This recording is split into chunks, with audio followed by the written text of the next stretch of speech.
Good Tuesday afternoon. Jerry Miller, welcome to the I Love CVille Show. It's good to be with you. Loaded show for you guys. Great to connect with you through the platform.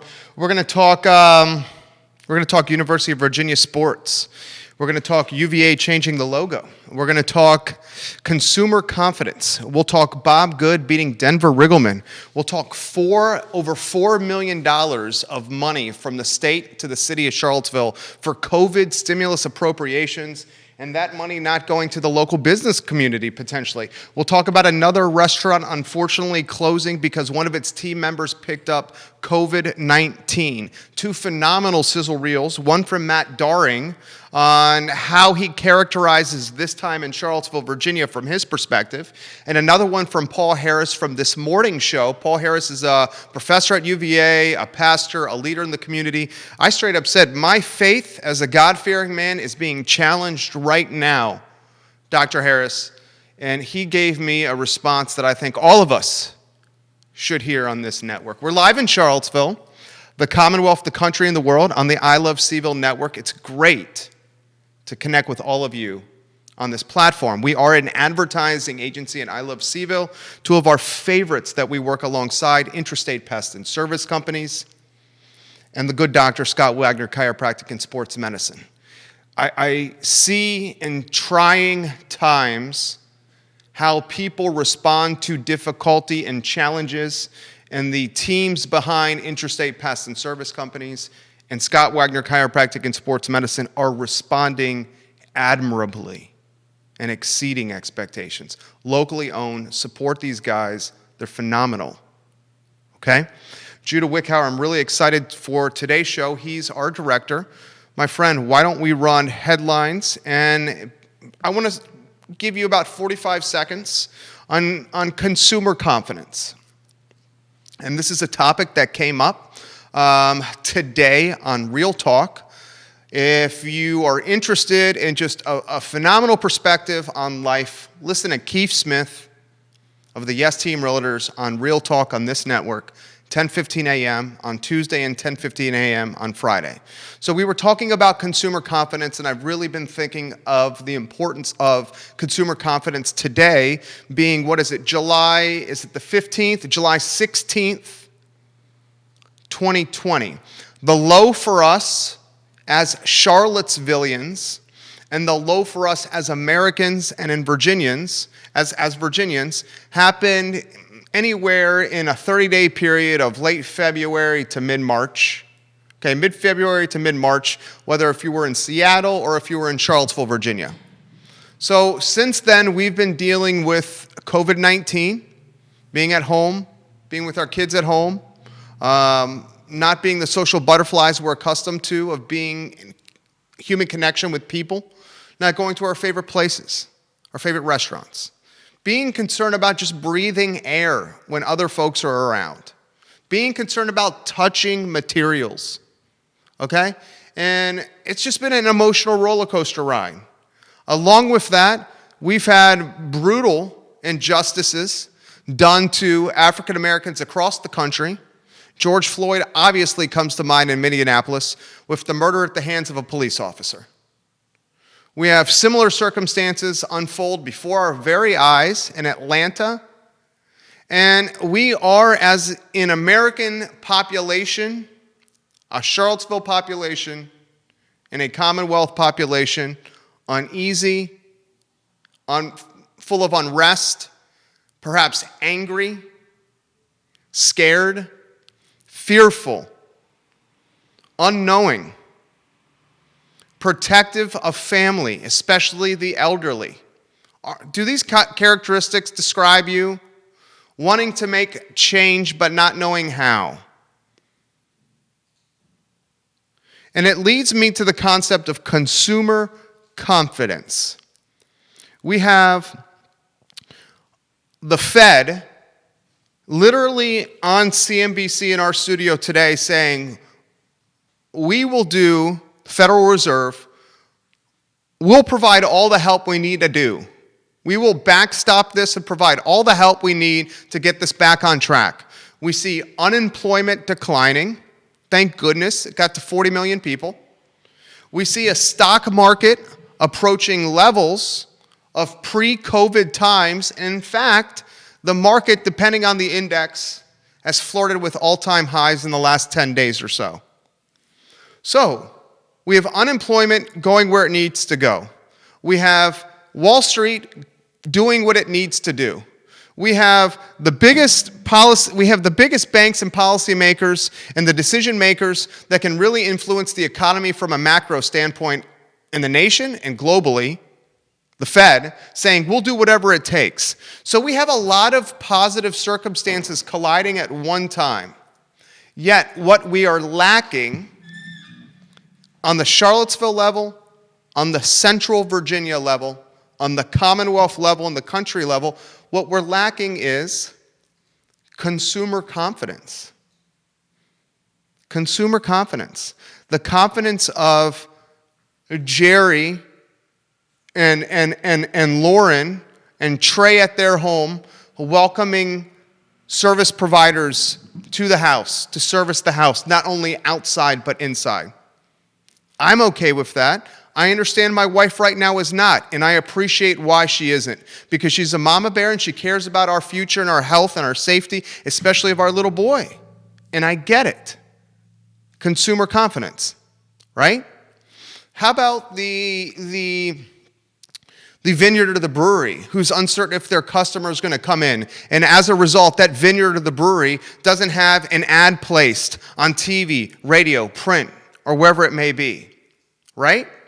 Or let's just cut to the basic level. The retail shop on the downtown mall, like the Impeccable Pig or Rock, Paper, Scissors or Lynn Goldman or any of Joan Fenton's fabulous establishments, and they being uncertain just to push the open sign on or pull the open sign string and say we're open for business because there's not a lot of people downtown to patronize their businesses. It comes down to one thing. That one thing is consumer confidence or the lack thereof in the marketplace. And I'm here as someone who does have a large following and access to a network and a platform to say that consumer confidence is something that we need to be growing and finding and saying it's there, because the businesses are committed to safety. You look at the dashboard and the metrics, especially in the Thomas Jefferson Health District area, and the metrics are manageable and not super intimidating. Okay? So there's continues to be glimmer of hope that we're recovering, and it's just a matter of that glimmer of hope materializing between the eyeballs of the spending public and say, I'm confident we can go outside, have people in our home, sit at a restaurant, ride our bike, go into a retail shop, and go to the gym. I went to ACAC yesterday on Pantops, and there was like 8 people in there on Pantops. And it's not one of their big locations, but it was empty. And I was so impressed with ACAC's commitment to health and safety when we walked in. They took my temperature upon entering the building. I had to read a sign that said, I have not experienced these symptoms over the last couple of weeks. And I had to agree to it verbally, and they documented that agreement along with taking my temperature and also providing me a towel.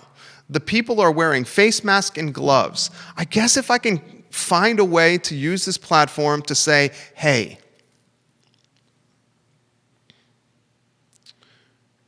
it's okay to be afraid and uncertain, but it's time to take those couple of steps and push yourself out of your comfort zone, because the metrics justify it.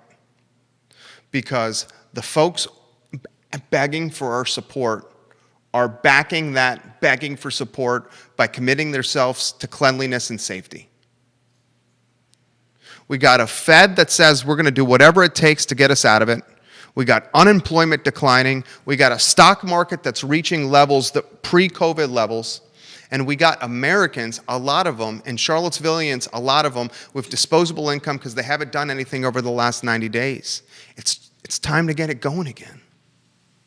Give the show a like and a share. Welcome to the I Love CVille Show. My name is Jerry Miller. Good to be with you. Let's get to a headline that I find extremely disturbing. And if we can go to the headline from Charlottesville tomorrow about our Latino community first. Judah. And give me a thumbs up when this is on screen, please. It's on screen now. Look at the screen, if you could. Okay? 25% of all COVID-19 cases in the Charlottesville area are from the Latino community. Think about that, and then we'll really get into the numbers. 25%, 1/4 of all COVID-19 cases in the Charlottesville area are from the Latino community. Now let's dig into the numbers, and come back to me for this, J-Dubs. The Latino community in the Charlottesville area, what percentage do you think it makes of our population? You guys guess. Do you think the Latino community in the Charlottesville area is 25%? Do you think it's 20%? Maybe you think it's 18%. Maybe you think 10% of the Latino community. The community in Central Virginia, maybe it's 10%. Guys, in the Charlottesville and Central Virginia area, 4.8% of the population, you heard me correctly, 4.8% of the population is Latino. Yet 25% of all COVID-19 cases are from the Latino population. Digest the numbers, please. You take 100 people out of Central Virginia, and out of those 100 people, roughly 5 of them will be Latino.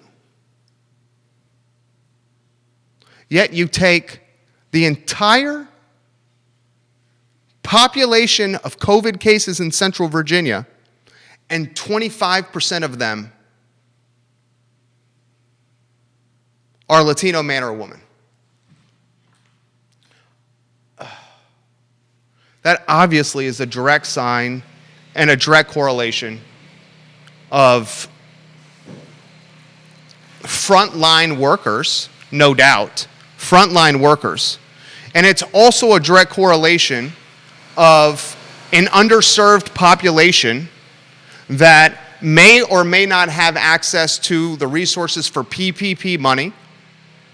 If you don't have access to, say, the PPP money, if you're a business owner, you got to go to work to make your money and to pay your bills. You understand what I'm saying? Okay? So that is a concerning statistic. And I'm going to dot the I's and cross the T's on this by saying this. If you look at the Virginia-wide situation here, 10% of the Commonwealth is Latino. 10% of the Commonwealth, 10% of Virginia is Latino.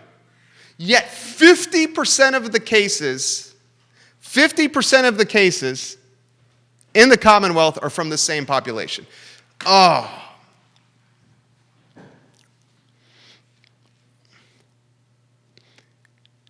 COVID-19 does not know skin color, white, black, Latino, Puerto Rican, Haitian, Asian. COVID-19 does not know financial status, poor, lower class, middle class, upper middle class, upper class, 1%. COVID-19 doesn't care if you're black, white, Puerto Rican, or Haitian, or if you have any freaking money in your pocket. But the horrible thing of COVID-19 is it undoubtedly is impacting the most disenchanted, the most marginalized, the community that already was living on the peripheral financially, and from an equity standpoint. These folks are the ones that are undoubtedly getting hammered the hardest, and it's so freaking unfortunate. burns me up. I am burning up right now. Let's go to the next headline. The University of Virginia, if you guys haven't realized, the University of Virginia has really had some issues lately when it's come to optics. And the issues when it's come to optics has been President Ryan, when how he's handled some of the protests that have happened on grounds and some of the language he's used in his press release. The University of Virginia and how it's handling the guest that we had on our first show, Dr. Paul Harris, and his tenure and his search for tenure, and the fact that he recently got denied that tenure.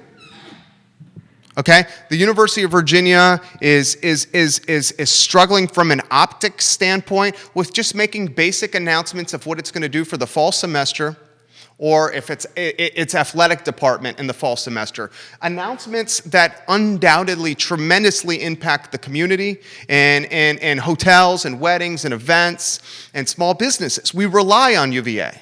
So as I continue the theme of optics and holding the university accountable, a university I personally attended and a university that I love, there's nothing I would rather do than have a couple of Minutemen from Three Notched, a little bit of brown liquor from Angel's Envy, and some fried chicken from Brown's or from Wayside at Scott Stadium, throwing the football around or playing cornhole with friends, and then watching the Wahoos go win an ACC clash of epic proportions. Nothing I'd rather do than do that.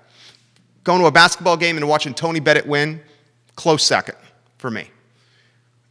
That being said, I'm a Charlottevillian, and I understand the magnitude of what this school has at this city of ours. We are the city of UVA. We are not the city of Charlottesville. We are the city of UVA. So as we talk optics and the importance of the major player in our community, UVA, being the torchbearer of what is right, we hope, and being the moral compass, we hope, or the North Star, we hope,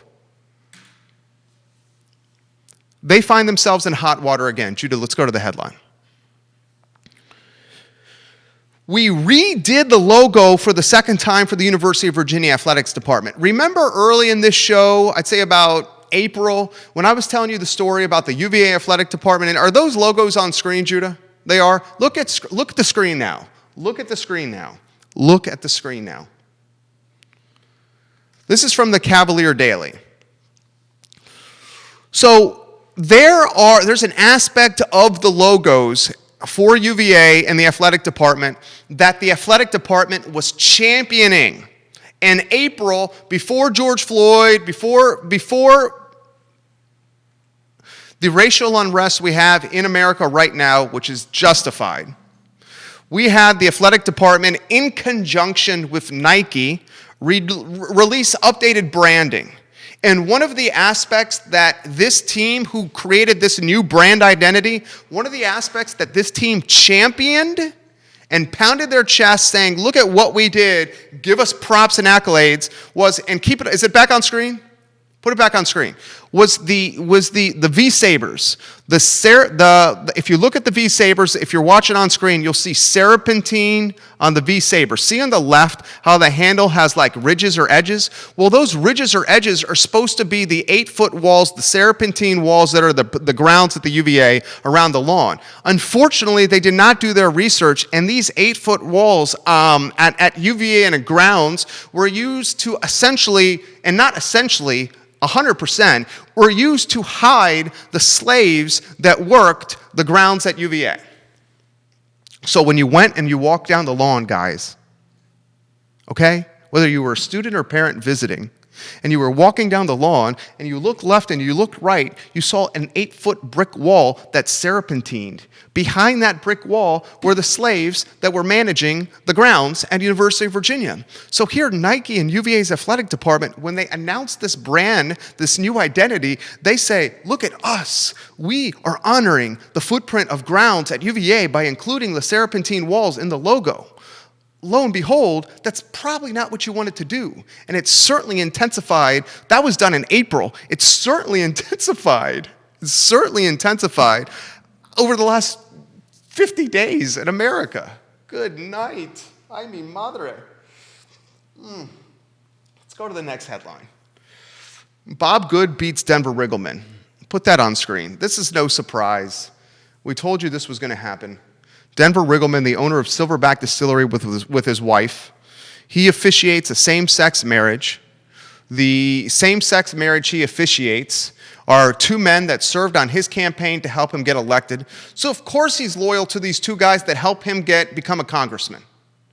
They are literally volunteering their time to Denver to get elected. So he's like, yeah, guys, I'll officiate your wedding. You help me get elected, okay? And he does. The Republican Party turns their back, the hardcore Republican Party turns their back on Denver. And lo and behold, over the weekend at a church in Bob Good's own county, Good beats Denver Riggleman and is now on the ticket battling whoever the Democrats trot out. If I was a betting man, if I was a wagering man, if I had and I do like to bet from time to time, and I'm an entrepreneur, it's going to be Cameron, the good doctor, against Bob Good. Cameron Webb, I think, has done a really good job of managing his role as a doctor at UVA and offering insightful perspective about COVID-19 while not exploiting his medical platform for the betterment of his congressional campaign. So please, someone, tell him and tag him or let the good doctor, Dr. Webb, know that we're giving him props. This is going to undoubtedly cause me heat. I think you're going to see a Dr. Webb against a Bob Good in a gerrymandered 5th district. And because of the gerrymandered nature of the 5th district, especially of the voting tendencies of the rural aspect of the district, I think Bob Good's going to be your congressman. I may be wrong. Crazier things have happened. So far, we've predicted everything that's happened. It is an uphill battle for Dr. Webb here. I think he's going to get the Dem nod. He's going to get the Democratic nod. Going against Bob Good in the 5th, time will tell. Bob Good, and someone relay this to Bob Good. Please, someone relay this to the potential congressman, because I've been told his team often watches the show. Bob Good scares the HE double hockey sticks out of me. Bob Good scares the HE double hockey sticks out of me. Ugh. That's all I'm going to say. Let's go to the next story, please. How about Tavola? Let's localize it from our restaurant community. Tavola, the latest restaurant to have somebody on its roster to get COVID. Beer Run was the first that we know of. Dooners was the second that we know of. Tavola, now the third that we know of. And by that we know of, they made official announcements on their Facebook page. Did you put it on screen, Judah? You did? You got it on screen? Thank you, Judah Wickar. You see the Facebook announcement. Is it still on screen? Yeah, the Facebook announcement's on screen from Tavola. Check out the screen. So I highlight these restaurants for the following reasons. It takes courage, and heart and vulnerability for something like a restaurant where you have given your every iota of your life to. And I'm talking your mental health, your physical health, your most precious commodity, which is your time. Restaurants, holidays. Restaurant staff work on holidays. The folks that work in restaurants, the folks that are ownership in restaurants, they are giving their lives to these restaurants. And for ownership at Dooners and ownership at Beer Run and ownership at Tavola and Belmont to say, guys, I'm going to open the door on our kitchen, open our door on our dining room and say, one of us has got COVID, we got to close, that is freaking vulnerable and real and authentic and honest. And courageous. It would be so easy if you're the restaurant to just say this. We're not going to open right now for the next 30 days because the economy is uncertain. So we'll let you know in 30 days. Wouldn't that be easier to do? We're not going to open. We'll let you know in 30 days what we're going to do in Belmont. That's not what they're doing. They're being honest. And Dooners and Beer Run and Tavola, props and respect and you're doing it the right way. You're doing it the right way. We're going to get to Barbara Lundgren here in a matter of moments. Judah, how long is the Matt Daring and how long is the Paul Harris sizzle reel?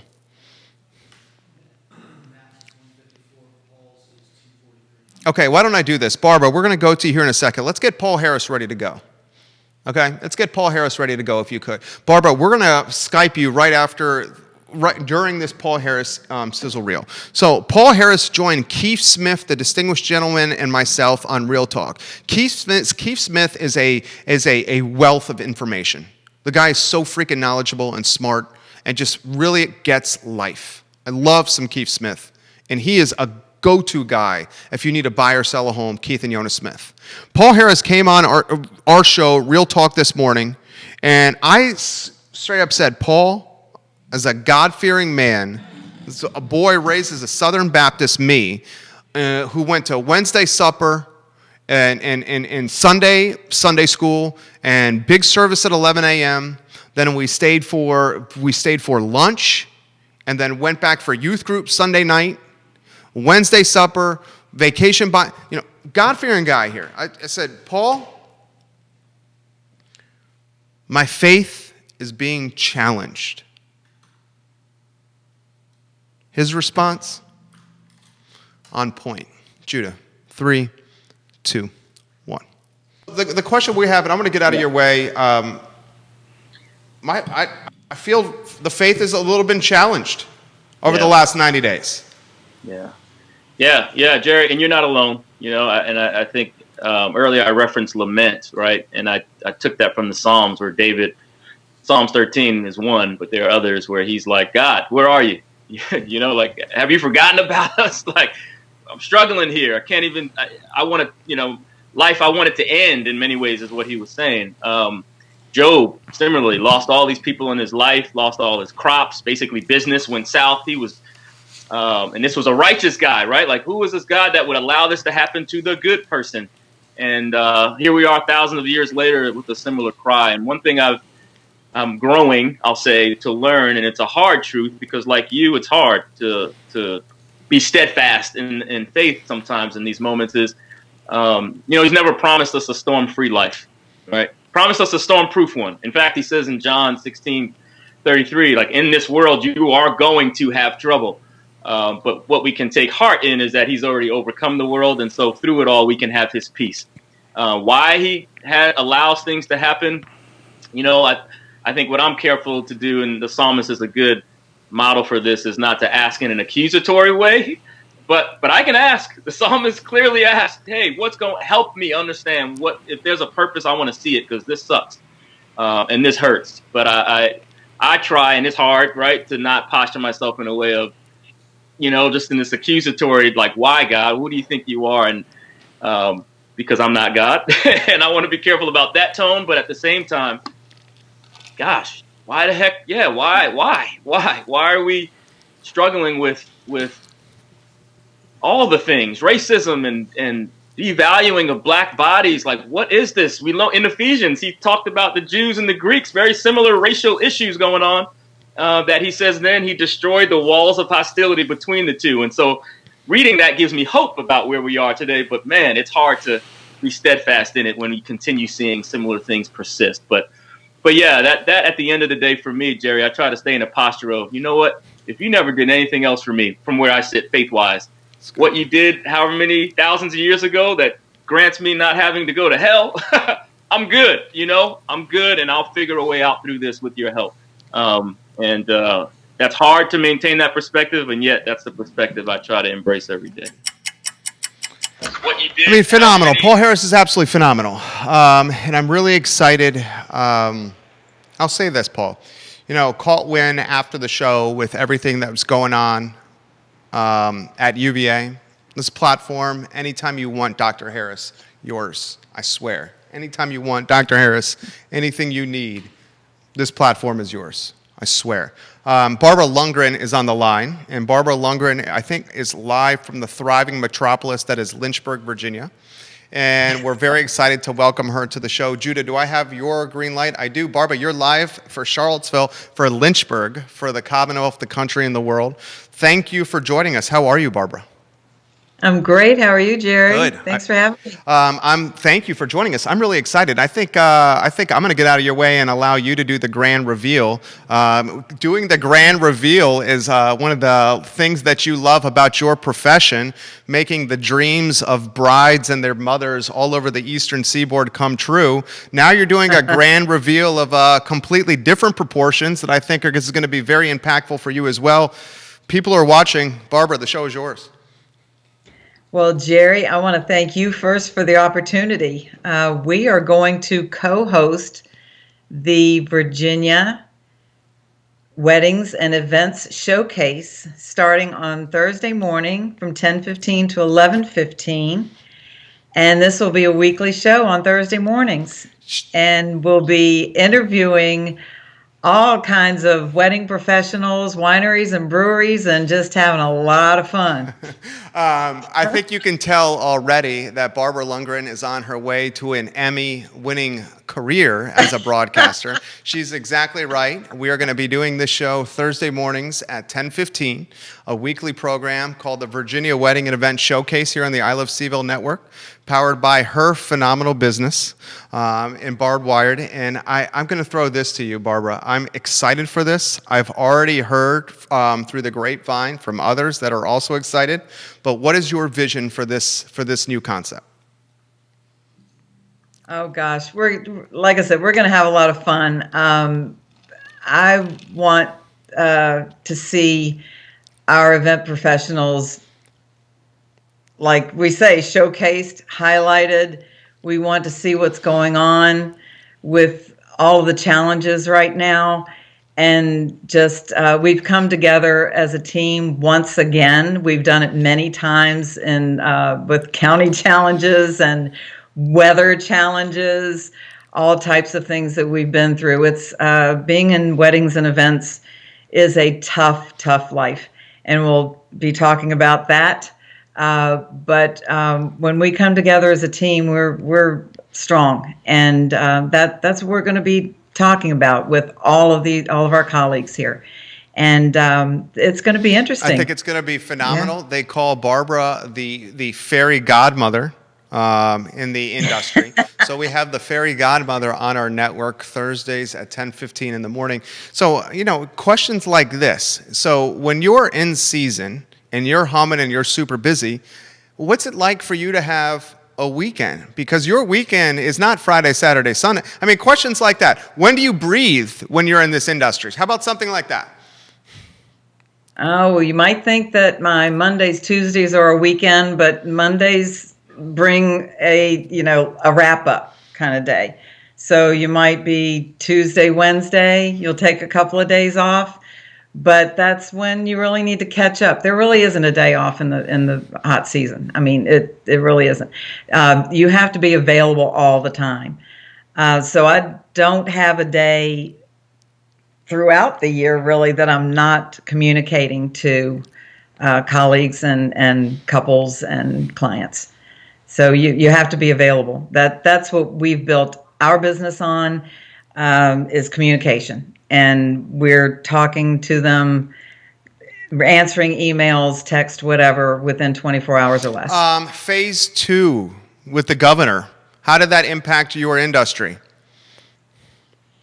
We're still waiting on any events right now that are fit. My events aren't 50 people. We're going to be 100 or more. So I'm still taking time to partner with Jerry here, and doing that little pivot in my business. So I'm going to take time to do that, and spending more time with family. We're just waiting around. We're still looking at what might happen with September, October. My first wedding will be in September. October just canceled. And I'm hearing the same from some other vendors, that September, October is starting to be in question. What's the, give us the play-by-play, Barbara, of the first wedding. How's it going to play out? How about this? Here's a more specific question. How has the script changed from initial to now? You mean in terms of the wedding itself, how it plays out? Well, we have to social distance. We are talking about how we provide masks, what the venue is responsible for, what the planner is responsible for. There's not always a planner at each event. So what is the caterer responsible for? We have to come together and be everyone on the same page. What's liability look like? We have to talk about that. And we don't know exactly what it looks like until we get into phase 3 and how we're going to serve. We have our ideas, but VDH, the health department, has not told us exactly what it has to look like yet. But we're staying on top of it, waiting for the governor, waiting for the CDC, waiting for VDH to make the plans. We have a lot of speculation, but no firm plans yet. Give Barbara Lundgren a like and a share. And if you have a message for Barbara, put it in the comments section. Debbie Brewer says, hello, Barbara. You sound fantastic. She says, this is very cool news for you, Barbara. If you're just tuning in, Barbara Lundgren, the fabulous visionary behind Barb Wired, the fairy godmother of weddings in the Commonwealth. She is launching a program on this network Thursday mornings at 10:15 a.m. called the Virginia Wedding and Event Showcase. It's a spotlight on the Virginia wedding and event industry and the fabulous people in it. We have a lot of comments coming in from folks that like you. You're obviously a very popular lady. Tracy Lee Shiflett says, I love Barbara. She is wonderful, and she is such a sweet neighbor. She is a neighbor and a longtime family friend. I could continue here. I mean, we have more people saying good things about Barbara Lundgren here on the program. All right, so Barbara, give me some themes or some topics that folks can expect on the show. Like, just brainstorm with us. Absolutely. Thursday, I'm excited to have the great Craig Hartman as my first guest. He is with Barbecue Exchange. If you don't know already, he's with Barbecue Exchange and Exchange Catering. He's going to tell us about some new ventures he's in. He's going to tell us how phase 2 is going. And he's handled things very well at Barbecue Exchange and kept things running. So I'm excited to have Craig. That's a big time guest. On your first show, absolutely. She has the godfather of culinary in the area, and she evidently is going to be breaking news about Craig and Hunter's new venture. So Barbara's going to be breaking news Thursdays at 10:15 a.m. When you called Craig and you were like, Craig, chef, I'm doing a new show, what was his response? Anything for you, Barbara. I knew it. How long have you known Craig? He's the best. Yeah, you've known him for how long? Oh, many years. Our kids went to school together, wrestled together. Yeah, we go way back. All right. Well, I'm so excited for this. How about a final word for all the viewers here? Give them a word for sure. More guest on Thursday will be Hark Vineyard. Oh yeah. This is a new vineyard in Earlysville. Uh-huh. They are blessed to have Jake Bushing, who, if you're in the wine industry, Virginia wine industry, you know Jake Bushing. And so someone from our Hark Vineyards will be with us to tell us about their new vineyard, their new venue, and what's going on there. So I'm literally learning from you. Hark, and I don't want to steal the thunder from your show. We have a new vineyard and a new venue? They are a vineyard venue. Okay. All right. And I haven't seen it yet, so I'm going to be learning right along. Oh, amazing! With you. But they're great. Amazing. People. I know it's going to be great because they have Jake. There you go. If they send us photos to you, we'll get them on screen during the interview. She's already educating people that are watching the show about Craig Hartman's new venture and the history of him and cooking at Hark Vineyards. It's going to be a phenomenal program. Barbara, get us, you're really good at this. Give us a positive word of encouragement as we get out of here. Well, I just want to say, I'm like you, I'm proud of Charlottesville about how things have been going through COVID, through the peaceful protest. I'm just proud. I've been in Charlottesville all my life. I'm a native, one of the few natives, and I haven't always felt that way. I'll be quite honest. I haven't always been proud of my town, because being a native, I've seen so many changes and have not felt at home at times.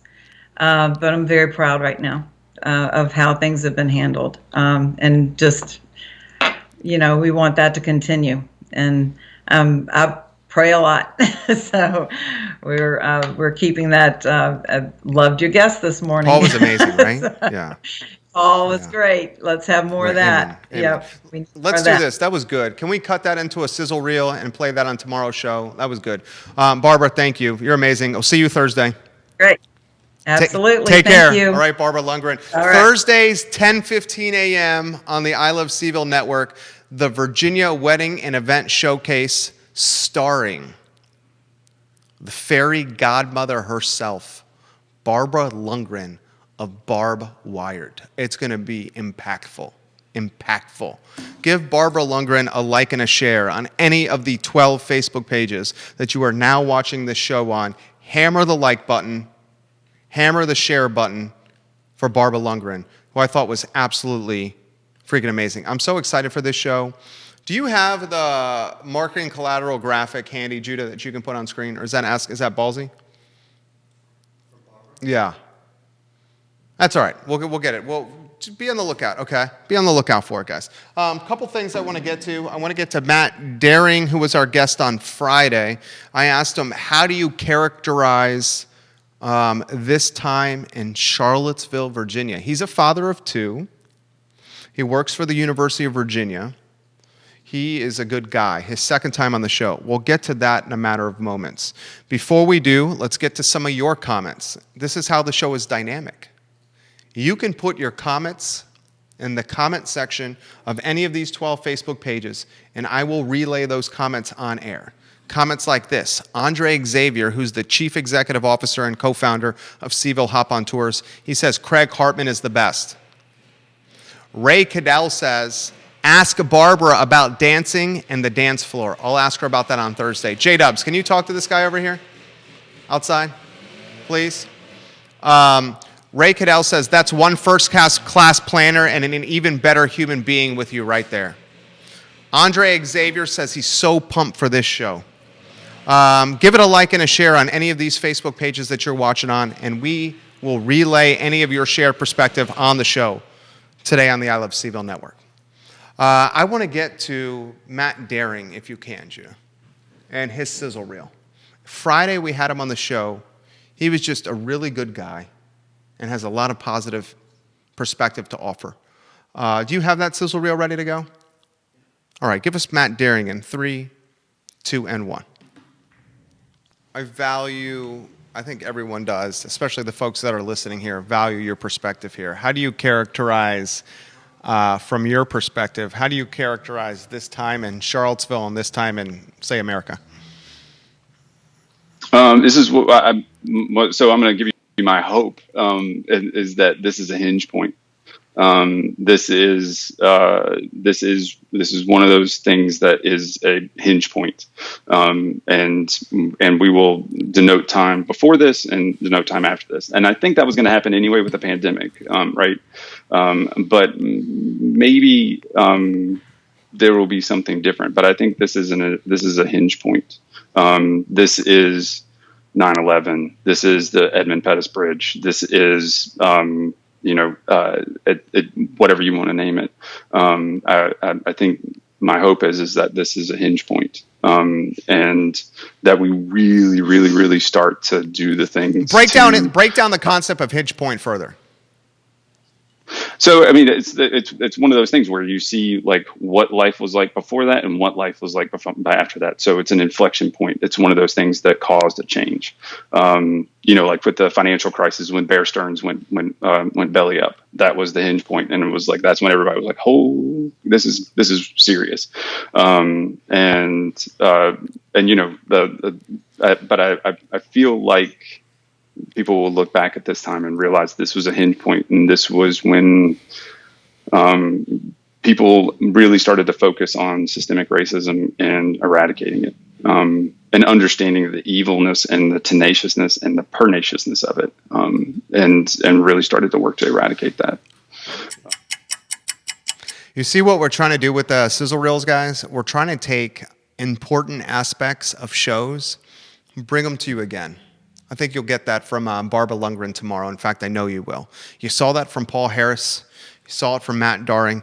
A lot of good people in Charlottesville. A lot of good people in Central Virginia. A lot of good people heading us and righting the ship, which that's what we're going to showcase is the good people around here. Okay, that's what I really want to showcase. Today was a fantastic program. We'll have a special announcement coming up in the near future about another show that we're going to announce on the I Love CVille Network. The second show, this is on top of the Virginia Wedding and Event Showcase with Barb Lundgren. The second show, and I'm going to keep the details under wraps for a little bit longer, we'll take our localized content on the I Love CVille Network to just under 12 hours per week. So for, a team of 3 of us work on this network to do 12 hours of local content Monday through Friday, it takes a lot. It takes a lot. But I think, and I know, I don't think, I know that we're on to something here. And if we can interrupt a news feed when you're scrolling on your phone down Facebook, or if we can cause a little break on your Instagram feed, and in that pause, and maybe it's a couple of minutes, maybe it's the full show, maybe you see a Barbara Lundgren or a Keith Smith or a Paul Harris or a Matt Daring or a Sean Jenkins, and you see someone that you know from the community, and this person is talking honestly about fear and vulnerability and uncertainty and trials and tribulations of their lives, and they're doing it on this thing when you're scrolling down aimlessly and otherwise accustomed to hearing Trump bashing or Biden bashing, Democrat bashing, Republican bashing, COVID-19 commentary, whatever it is. 4 to 5 things are monopolizing, undoubtedly, news feeds on social media. And we know what they are. But if we can do our small part of doing something positive for Charlottesville and put content in there that's different, that's a commitment. That's a commitment our team is willing to make. That's a commitment we're willing to make. I'm Jerry Miller. It's the I Love CVille Show. You guys have a good afternoon.